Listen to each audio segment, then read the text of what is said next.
So I already have established several rows of plain weave, and now I'm going to show you how to do a different type of weaving called basket weaving.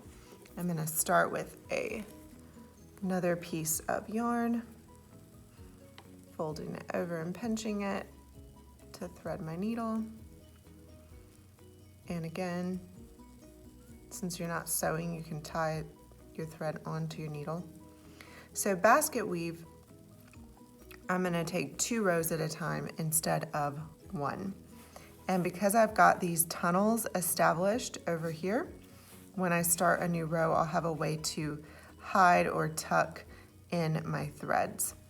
So I ended this row over here on an over, so the new row needs to start on an under.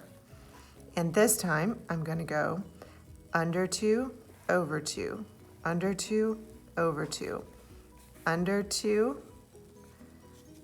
over 2. And just pull, pull, pull till I get to the end of my string. And this is called a basket weave because it is one way that baskets are made when they're woven out of wood. All right, so I'm gonna push that down.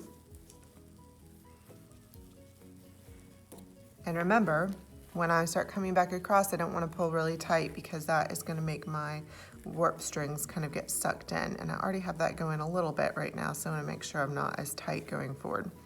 All right, I ended on an over, so I'm going to come back on an under.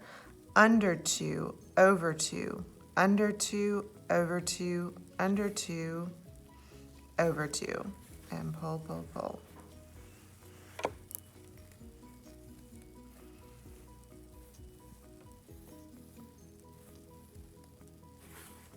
And again, don't want to pull it tight. That's going to pull that warp string in. And then push it down. And just continue with that pattern, 2 warps at a time. I ended on over, so I'm going to come back on an under.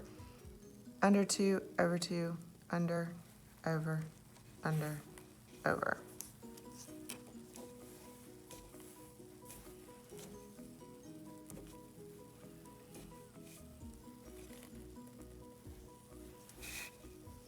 Don't pull it too tight, and then push it down.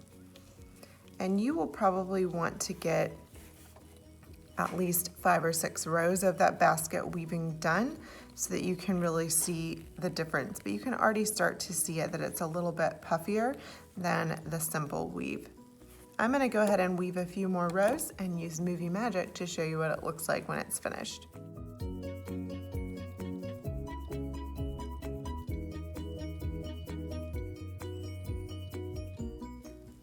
All right, and now you can really clearly see the difference between the simple weave and the basket weave.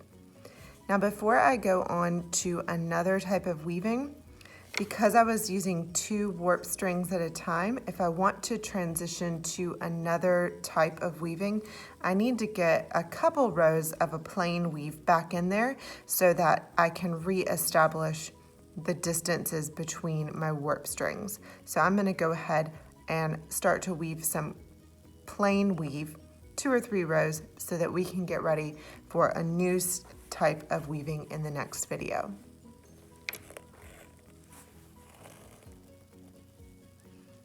And remember, plain weave is just over, under, and that will help re-establish where the warp strings should be.